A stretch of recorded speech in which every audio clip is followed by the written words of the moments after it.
Hello বন্ধুরা, দেখো ডাকুরানি বেরিয়ে পড়েছে কাছ থেকে।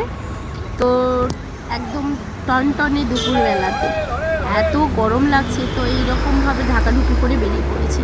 তো বেরিয়ে বেরিয়ে মনে মনে ভাবছিলাম যে একটু যদি ঠান্ডা ফান্ডা কিছু খাওয়া যেত, তাই মনে মনে দোকানগুলোকে দেখে দেখে আসছিলাম। যে তারপর ভাবলাম একটু আইসক্রিম খাবো। তো আইসক্রিম দোকান দেখতে পেয়েছি, বাট তারপর মনে কি হলো, না চলো আর একটু যাই, আবার একটু গিয়ে তারপরে না হয় খাওয়া দাওয়ার ব্যাপারটা আইসক্রিম খাওয়ার ব্যাপারটা দেখা যাবে। আইসক্রিম খেতে হলে তো এই যে মুখের ঢাকনা ঢুকনি সব কিছু খুলতে হবে। তারপরে ভাবলাম একা একা আইসক্রিম খেয়ে নেবো।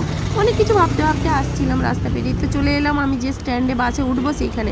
এখানেও স্ট্যান্ডে দেখলাম আইসক্রিমে এইখানে একদম সাইডে আইসক্রিম, বহুত রকমের আইসক্রিম সাজানো আছে। তো আমি দেখছিলাম যে কোনটা খাওয়া যায়। তারপর হঠাৎ করে মনে হলো, দূর, আমি একাই আইসক্রিম খেয়ে ফেলবো, বাড়িতে বাচ্চাটা আছে, আবার বাচ্চাটা এখান থেকে নিয়ে যেতে যেতে আবার বলে যাবে। তো এইসব ভাবতে ভাবতে বাসও চলে এলো। তারপর বাসে উঠে পড়লাম, উঠে সিট উঠে গেলাম, সিট পেয়ে তো চলো এবার যাই। দেখো সিটে বসে গেছি, বসে বসে তোমাদের সঙ্গে এই যে হাইওয়ে দিয়ে যাচ্ছি। ডাকুরানি কেমন সেজেছে দেখো।